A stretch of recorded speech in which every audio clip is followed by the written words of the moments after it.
वर्तमान सरकार बुजुर्गों की सम्मान की बात करती है, आदर की बात करती है और जो है बड़े बड़े राष्ट्रपति भवन में इनको अवार्ड दिया जाता है। लेकिन सच्चाई जब धरातल पे आता है, ये करोड़ों करोड़ जो है सैंक्शन होता है युवाओं को कि उनका पेंशन ईपीएस ईपीएफओ एक संस्था है जिसको पेंशनधारियों को इसमें कह रहे हैं ये कि हमारे पेंशनधारी बढ़ गए हैं और अब जो है बहुत सारे नौकरियां भी खाली हुई है, उन्हें मिलेगी। बहुत सारे लोग फिर से बहुत सारे बेरोजगार होंगे, बहुत सारे रिटायर होंगे और वो जगह खाली होगी, तो वो सब पेंशन की मांग करेंगे। उसके लिए एक पूरा जो है श्रम मंत्रालय बनाया गया है, वहां से उनकी देख रेख होती है। हमारे देश के प्रधानमंत्री, हमारे जो है कैबिनेट फाइनेंस मंत्री और हमारे हेमा मालिनी और अन्य मंत्री कहते हैं कि बुजुर्गों का हम सम्मान करते हैं, उनका पेंशन, उनकी रख रखाव, उनकी दवा दारू की पूरी व्यवस्था सरकार करेगी, करने जा रही है, देने जा रही है। ये सब कुछ तैयारी हो गई है, लेकिन सब तैयारियां हो रही है, मिल नहीं रहा है। अनाउंसमेंट हो जाती है, मिल नहीं रहा है। पिछले ही वक्त में मोदी जी ने कहा कि हम सबको 7,500 और डीए और पूरा जो है मेडिकल फ्री में देंगे, लेकिन कश्मीर का चुनाव खत्म हो गया, हरियाणा का चुनाव खत्म हुआ।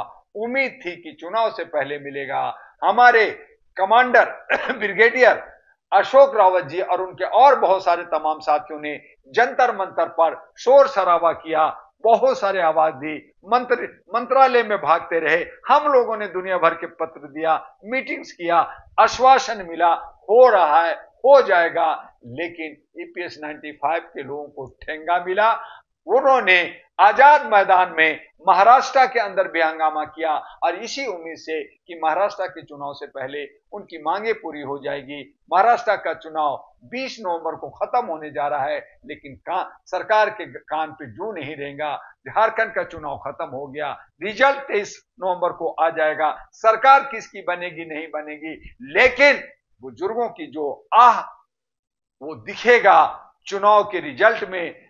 और सरकार को सोचना चाहिए कि इनकी जो है बुजुर्गों का अपना पैसा जो 1600 करोड़ जो इनके फंड में है और भी है, ये जो कमा करके ये जो पैसा जमा किया है इनकी सैलरी से कटा हुआ है, इनका जो है पेंशन मिल जाना चाहिए। ये अपना हक मांग रहे हैं, अपना अधिकार मांग रहे हैं, कोई भीख नहीं मांग रहे हैं, कोई मुफ्त नहीं मांग रहे हैं। लेकिन सरकार है कि देंगे देंगे कर रहे हैं, उनके अकाउंट में खटखटाखट फटाफट चला जाएगा, लेकिन कब जाएगा, नहीं जा रहा है। और यही असंतोष का जो है खाई बढ़ता चला जा रहा है लोगों में। हमारे इसके बीच में हमारे बहुत सारे बुजुर्ग जो 70 साल से ऊपर हुए और हैं, जो भगवान के प्यारे हो गए, उनको जो है प्यार मोहब्बत मिलना चाहिए था, उनको थोड़ा पैसा मिलता तो दवा दारू होता, अपना गमछा और धोती खरीदते, चप्पल खरीदते, अपने जो है नाता नाती को खिलाते।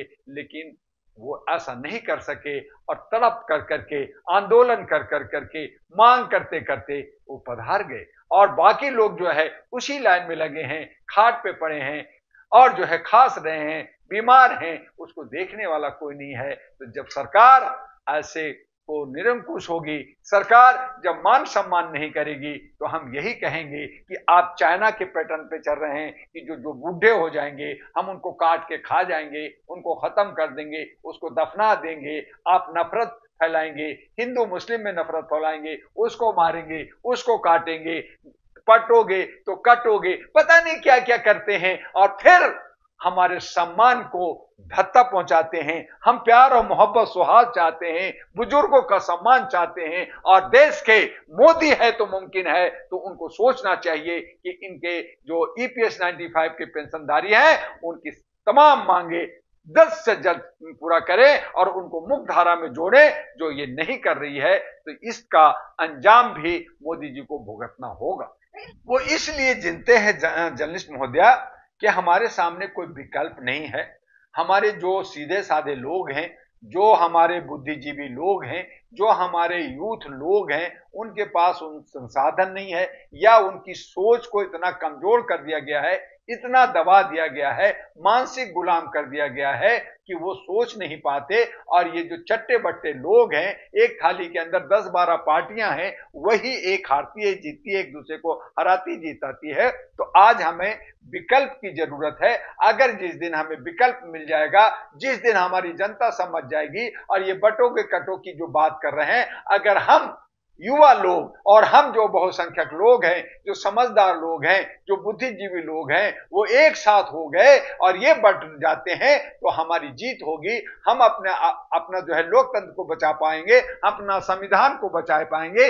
ये जो है सेवक होके, सेवादार होके हमें गुमराह करते हैं, झूठ बोलते हैं, और उनकी मकर जाल में वो 10-12-15% लेकर वोट लेकर के 35% वोट लेकर के जीत जाते हैं। 75% और 80% फिर भी उनके खिलाफ होती है। लेकिन व्यवस्था जो है अंधेर नगरी चौपट व्यवस्था है, तो उस चौपट व्यवस्था में हम सब पीस रहे हैं। 80% पीसते हैं, 20% लड्डू और रसगुल्ला खाते हैं, मजे कर रहे हैं, सेवक कहलाते हैं, सेवादार कहलाते हैं, लेकिन तानाशाह और हिटलर और शहंशाह बादशाह कहलाते हैं। यही है अंधेर नगरी चौपट व्यवस्था भारत की। करे तो क्या करे।